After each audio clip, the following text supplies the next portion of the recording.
Bienvenue dans Nutri-Sophro, le podcast où on parle de perte de poids saine et durable, de ton corps, de ton assiette et finalement de tout ce qui te permet de te sentir bien au quotidien. Ici, on brise le mythe des régimes, on parle émotion et équilibre et on explore comment retrouver la sérénité et la santé. Sans régime, sans stress, sans culpabilité ni frustration, c'est promis. Je m'appelle Alexandra et je suis conseillère en nutrition certifiée, sophrologue et naturopathe.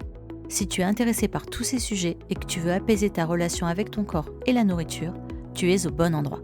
Bonne écoute!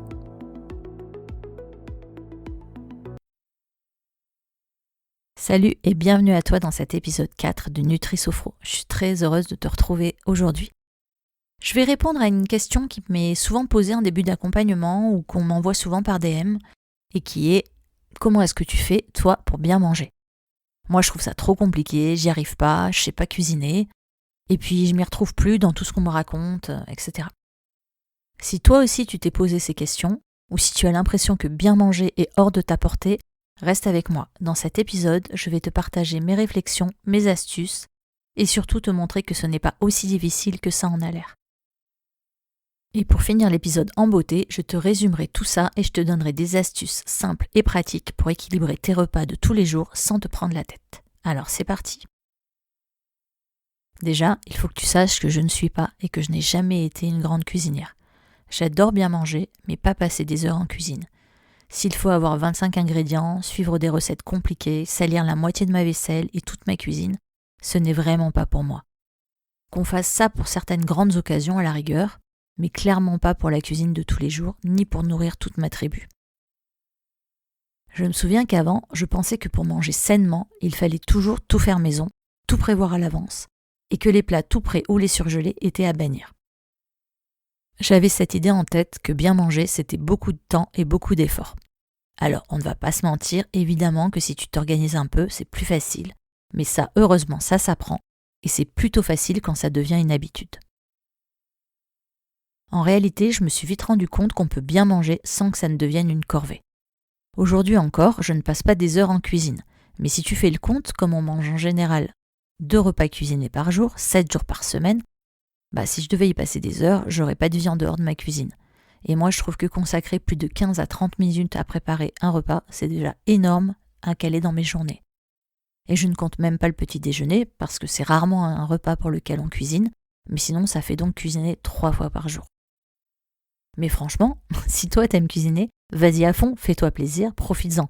Et surtout, n'oublie pas de m'inviter à manger. Parce que un repas cuisiné, moi il n'y a pas de problème, je viens quand vous voulez. Donc malheureusement, si t'es comme moi, plutôt de la team vite fait bien fait, l'idée c'est d'apprendre à simplifier au maximum pour que ça devienne une routine et que tous tes repas puissent être faits rapidement et facilement pour être équilibrés. Donc on va par exemple utiliser des surgelés, ça je t'en parle un peu plus tard dans l'épisode, ou certains plats tout prêts bien choisis, ou encore faire un peu de batch cooking simplifié. Oui, parce que le vrai batch cooking, moi j'y suis jamais arrivée. On te promet des plats pour toute la semaine en moins de 2 heures, alors que moi il me faut au moins 4 heures et encore 4 heures. Bref, pour faire la même chose, la plupart du temps j'ai cramé ou renversé la moitié des trucs parce que j'arrive pas à tout surveiller en même temps. Donc je te rappelle, j'aime pas cuisiner. Donc passer une demi-journée à faire du batch cooking, même si c'est pour gagner du temps pour le reste de la semaine, c'est pas trop mon truc. Et pourtant, j'en utilise une variante simplifiée qui m'aide pas mal. Donc je t'expliquerai un peu plus bas comment je fais, sinon je vais perdre le fil.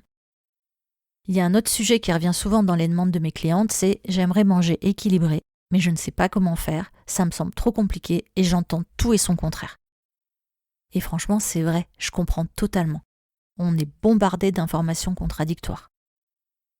Un jour, les glucides sont diabolisés, puis réhabilités sous certaines formes. On te dit qu'il faut bannir le sucre, ou alors le gras, ou alors pas tous les sucres, ou alors pas tous les gras. On te propose des jeûnes, des diètes, des détox, des super aliments.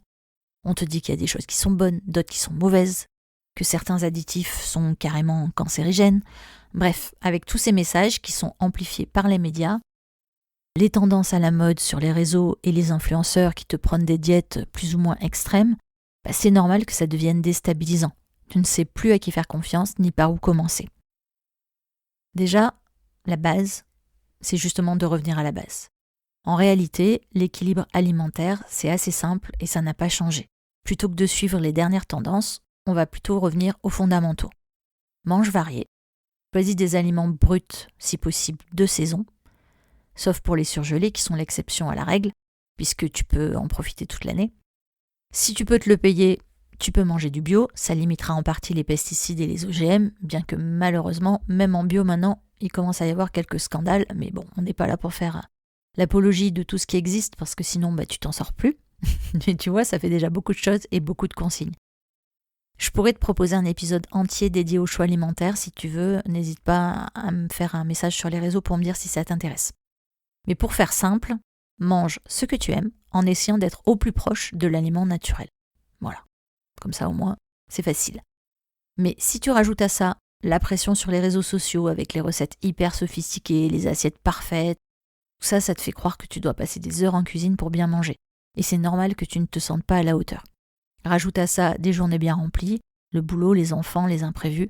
Franchement, qui a le temps de planifier et de cuisiner 100% de ses repas équilibrés tous les jours? Pas moi, même si j'ai plus les enfants à la maison. Mais c'est pour ça que justement, une grande partie de ma vie, je finissais par atterrir dans un fast-food parce que c'était rapide, vite prêt. Mais pour le coup, c'était pas équilibré et carrément pas sain si on en mange tous les jours. La bonne nouvelle, c'est que manger équilibré peut être beaucoup plus simple que tu ne le penses. Maintenant, j'arrive à cuisiner facilement mes repas de tous les jours.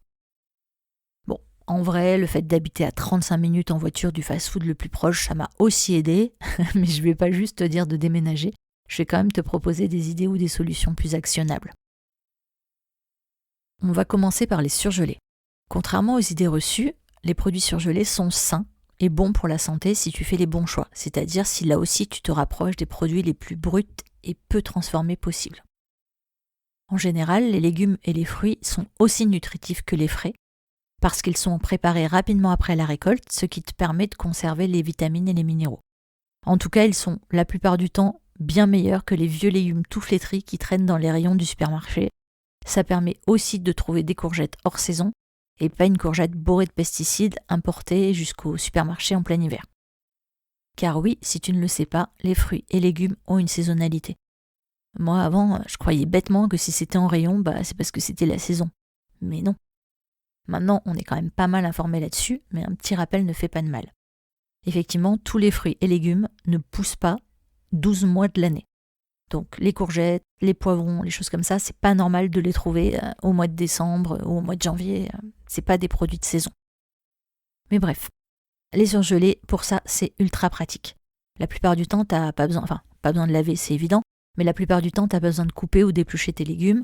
Tu peux les utiliser directement pour faire des soupes, des poêlés, des accompagnements. Moi maintenant, j'ai mes petits chouchous. J'utilise par exemple des mélanges de légumes pour potage, pour faire une bonne soupe maison en hiver sans aucun produit bizarre dedans. J'aime bien aussi les mélanges de légumes pour wok. Je fais bien attention maintenant à lire les étiquettes parce qu'on peut avoir des surprises quand même. Par exemple, une fois j'ai découvert que dans mon mélange 100% légumes, il y avait une sauce à base de crevettes. J'aimerais bien qu'on m'explique à quel moment la crevette est un légume. Mais ça, c'est du marketing et c'est pas la première fois que si je regarde pas précisément une étiquette, j'ai quand même des surprises. Mais bref, j'achète aussi de l'avocat coupé en dés, parce que l'avocat, ça coûte un bras. J'arrive jamais à en trouver un qui soit mûr pour être mangé. En général, ça passe du stade dur, immangeable, à pourri, immangeable. Bon, l'avocat, j'en mange pas tous les jours, mais c'est quand même plus pratique. Du coup, les surgelés, moi, ça me permet de pouvoir en consommer de temps en temps, parce que j'aime bien. Et là aussi, c'est hyper pratique. Tu vois, dans une salade composée, je fais décongeler un tout petit peu d'avocat, je rajoute ça et voilà, ça me fait une bonne source de gras sympa que j'aime bien pour manger dans ma salade. Bref, ce que je voulais te dire, c'est d'acheter quelques produits surgelés, nature, sans rien dedans, et de faire tes propres expériences. Par exemple, moi, j'aime pas du tout les carottes surgelées qui sont coupées en rondelles, alors que j'adore les carottes. Mais en surgelé, je trouve pas ça bon. En général, c'est tout mou, ça sent la flotte, et voilà, c'est pas un légume que j'aime bien manger surgelé. Par contre, j'ai toujours des oignons émincés, ça me permet d'en ajouter facilement et de donner du goût à peu près tout ce que je cuisine. Et puis, au moins, ça fait pas pleurer parce qu'on n'a pas besoin de les couper et de les éplucher. Tu peux aussi prendre des plats tout prêts, que ce soit au rayon frais ou surgelé ou en conserve. Là aussi, tu dois faire un petit peu plus attention à la composition. Lis les étiquettes pour voir ce qui se cache dans le paquet et éviter les surprises. Je te parle de la vraie étiquette nutritionnelle et pas de la pub et du marketing qui est à l'avant du paquet. En général, à l'avant, C'est des infos standards et publicitaires, et à l'arrière, en général, tu as l'étiquette nutritionnelle. Parce que si tu vois par exemple écrit en gros 30% moins sucré ou allégé, etc., ça c'est du marketing. Alors c'est peut-être vrai, ils n'ont pas le droit de mentir, mais c'est pas une info fiable parce que tu n'as aucun élément de comparaison. S'ils te disent par exemple 30% moins sucré que quoi? La marque concurrente ou l'ancienne recette ou le produit d'à côté, tu sais pas.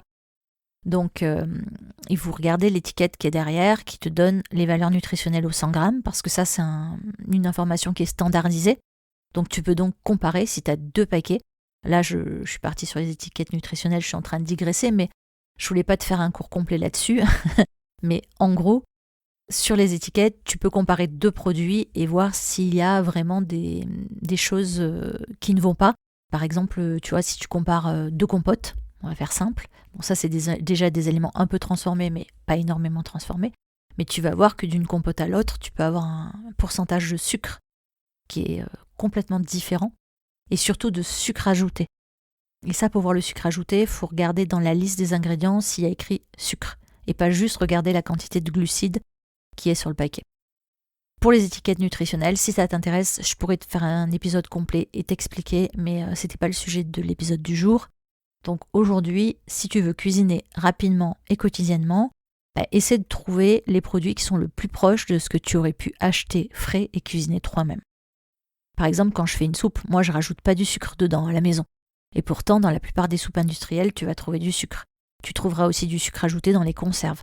Alors c'est pas mal en soi, c'est pour la conservation, c'est aussi pour que ça leur coûte moins cher, mais du coup ça te permet de comparer la quantité de sucre d'une marque à l'autre et la qualité des aliments.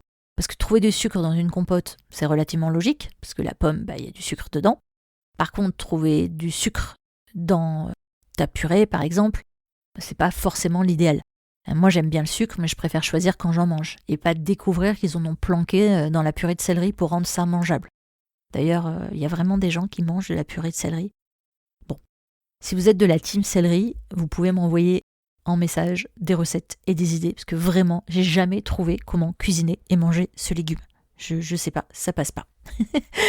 Mais c'était pour l'exemple. Bref, je me suis perdue à force. Donc donc je voulais te dire, du coup, j'en étais aux étiquettes nutritionnelles, etc.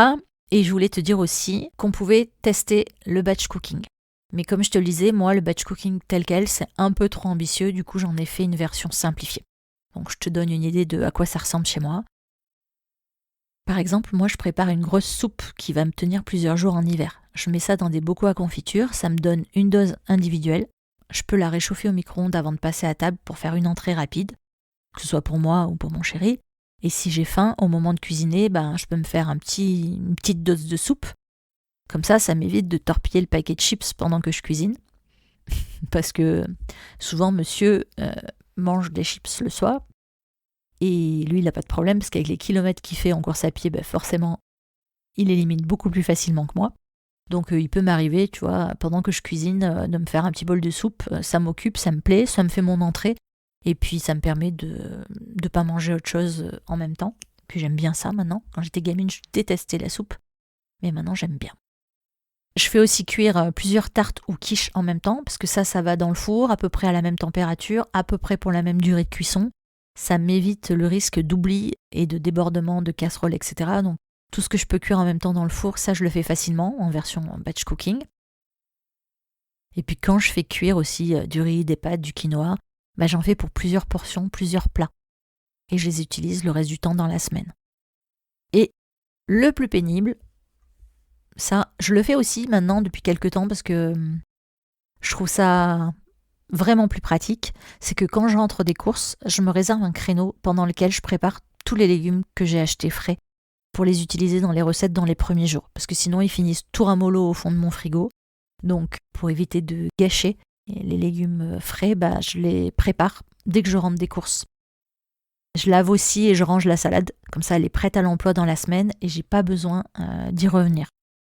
Voilà. Et puis après, pendant tout le reste de la semaine, je cuisine en mélangeant ce que j'ai de déjà prêt avec un truc qui est rapide à cuisiner et à réchauffer. Je pense que j'ai à peu près fait le tour de tout ce que je voulais te dire. Donc je vais te donner maintenant quelques trucs et astuces pour simplifier et équilibrer tes repas. Déjà, astuce numéro 1, adopte la règle des 50-25-25. Ça a l'air abstrait comme ça, mais imagine-toi une assiette comme un cercle. Tu remplis la moitié, donc les 50, la moitié avec tes légumes cuits ou crus, un quart avec ce qui est ta source de protéines, que ce soit des protéines animales ou végétales, et le dernier quart avec des féculents ou des céréales. Alors oui, c'est hyper simpliste et simplifié.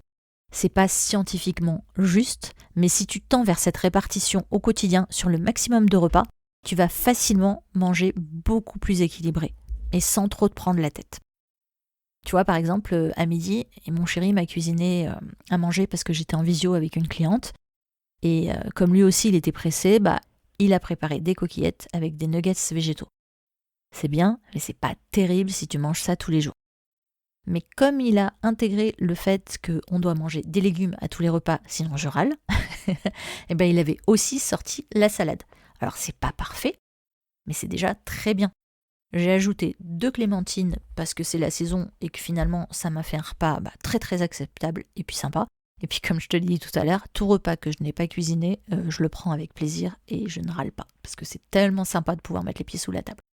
Mais bon. Astuce numéro 2, simplifie tes courses en utilisant des bases multi-usages.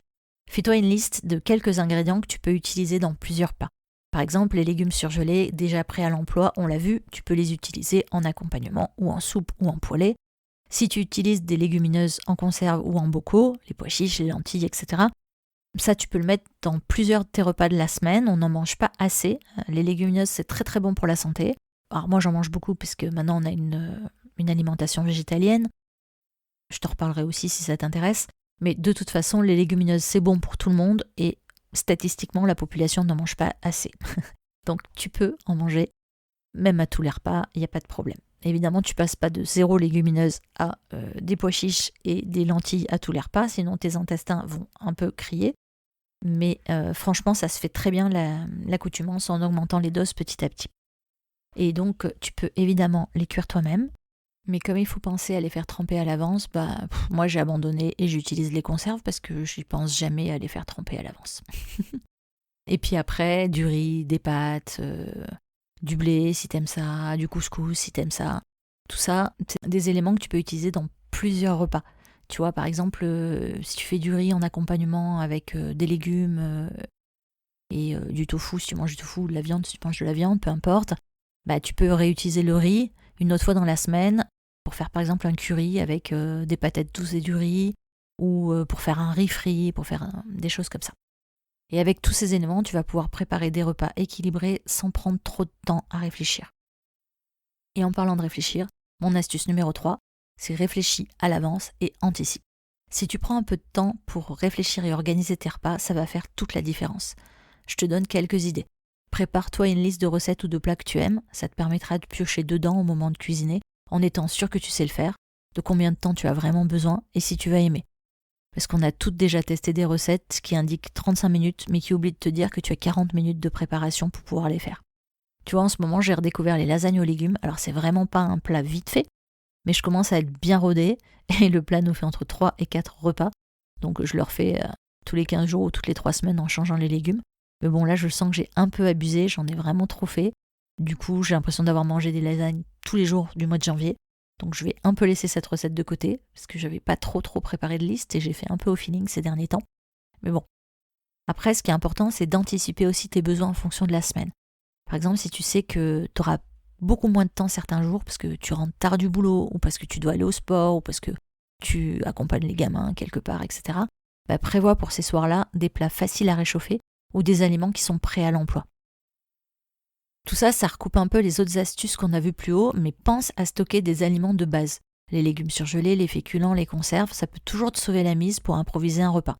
Moi, par exemple, si je veux impressionner quelqu'un qui débarque à l'improviste, ça donne une poêlée de légumes à l'asiatique avec des nouilles et du tofu cuisiné façon porc au caramel, et hop, d'un coup, on a l'impression de manger au resto chinois. Astuce numéro 4, fais simple. Tu n'as pas besoin de recettes compliquées pour ta vie de tous les jours. Même si tu aimes bien manger et te faire plaisir, tu peux tourner avec quelques recettes simples, des bases faciles à pimper avec des épices ou des sauces maison. Des repas simples comme une salade composée, une poêlée de légumes, une source de protéines et un peu de riz, ça peut parfaitement te faire un repas équilibré. Et quand tu fais des tartes salées, des quiches, etc., comme on a vu tout à l'heure que tu pouvais le faire en batch cooking, tu peux changer les légumes et les épices et tu auras des versions très différentes. L'important, c'est de viser une régularité, d'avoir le maximum de repas équilibrés. Sans te prendre la tête, on ne vise pas la perfection. Et mon astuce numéro 5, c'est manger équilibré quand tu es à l'extérieur. Parce que ça aussi, on me le demande très souvent. Alors j'ai pensé à vous intégrer une petite section sur les repas à l'extérieur, mais n'hésite pas à revenir vers moi si tu veux plus de conseils sur ce sujet. Si tu manges régulièrement à l'extérieur, que ce soit à la cantine pour ton boulot, au restaurant avec des clients, ou même en emportant ta lunchbox, je te donne quelques conseils. Déjà, si tu prépares une lunchbox, c'est le plus facile. C'est presque comme manger à la maison. Tu peux apporter un plat que tu as préparé à l'avance et que tu dois réchauffer. Et si tu ne peux pas réchauffer, pense aux salades composées, aux cakes, aux tartes salées. Par contre, j'insiste sur un point hyper important, en tout cas que moi je trouve très important par rapport au retour que j'ai de mes clientes en accompagnement. Le repas que tu dois te préparer en lunchbox, il doit te faire vraiment envie.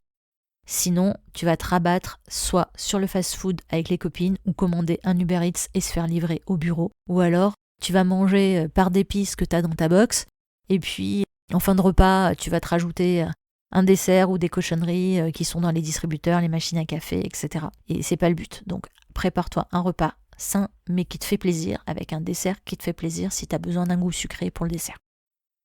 Au self et au resto, essaye de privilégier les options avec des légumes en accompagnement. Évite les plats trop gras, trop riches en sauce, les trucs frits, les trucs baignés dans l'huile, etc. Si t'as pas envie de manger un dessert parce que t'as plus faim, t'es pas obligé d'en prendre un, même pour faire comme tout le monde. Tu peux te contenter d'un thé ou d'un café. Et puis surtout, si t'es à la cafette ou quoi, en général, ils sont pas terribles les desserts. Maintenant, si c'est un super resto où tu vas pas souvent, que ça te fait envie de goûter le dessert, ou autre chose, plat, entrée, dessert, ce que tu veux, c'est pas tous les jours. Et puis, ce resto-là, s'il te fait envie, si ce plat-là, il te fait envie, tu le prends, et puis c'est tout. Mais finalement, au resto, ce qui plombe en général le repas, c'est souvent l'alcool, si t'en consommes, et les apéritifs. Donc, libre à toi de choisir ce que tu veux consommer ou pas. Je suis pas là pour te dire ce que t'as à faire. Mais la mode en ce moment revient vers le zéro alcool, donc ça c'est plutôt cool, surtout si tu manges tous les jours à l'extérieur. Et après, tu peux planifier tes repas en fonction de la journée.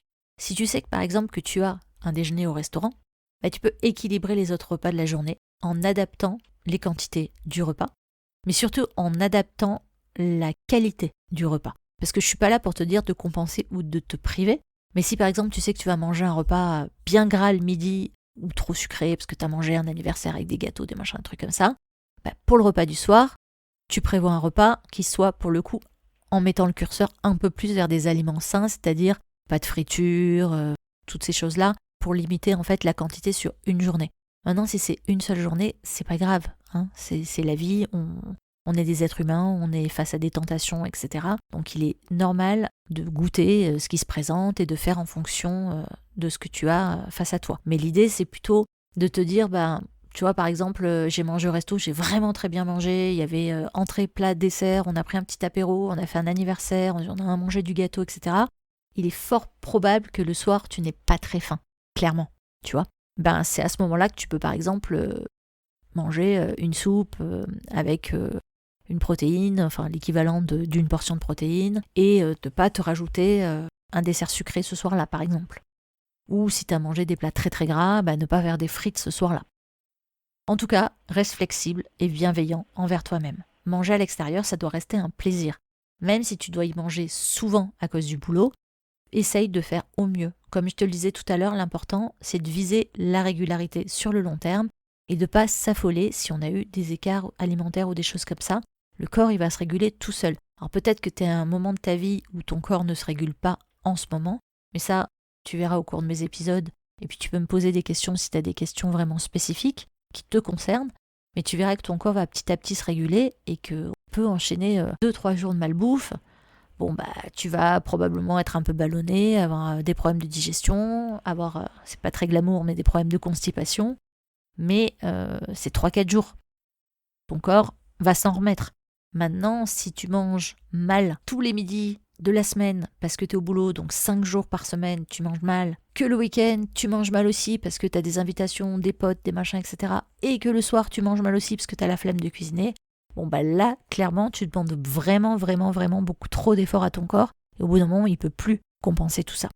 Mais si tu essayes de rééquilibrer petit à petit tes assiettes en réincorporant des légumes, des cuissons un petit peu plus saines, etc., toujours en gardant des plats qui te font plaisir et qui te font envie, bah, tu vas y arriver, je te promets que tu peux rééquilibrer ton alimentation vraiment facilement. Je pense que j'ai fait à peu près le tour de tout ce que je voulais te dire, je t'ai partagé quelques pistes pour simplifier ton quotidien et t'aider à manger mieux sans te compliquer trop la vie. Donc essaye dès aujourd'hui d'appliquer une ou deux de ces astuces, tu vois si ça fait une différence dans ton quotidien, j'espère que ça pourra t'aider. N'hésite pas à me faire un retour, à me partager ton avis, et puis si cet épisode t'a aidé ou inspiré, pense à le noter 5 étoiles sur l'application sur laquelle tu m'écoutes, ça aide vraiment les nouveaux podcasts comme le mien à se faire connaître. Si t'as des questions, des sujets complémentaires que t'aimerais qu'on aborde sur les prochains épisodes, envoie-moi un message sur Instagram, mon compte c'est Guérir des régimes, je serai ravie d'échanger avec toi si t'as des questions auxquelles je n'ai pas répondu dans l'épisode, ou des sujets que tu veux me faire remonter, vraiment n'hésite pas. Merci d'avoir écouté cet épisode, je te retrouve la semaine prochaine. D'ici là, prends soin de toi et n'oublie pas, tu as déjà en toi toutes les ressources pour y arriver. À très vite sur NutriSophro.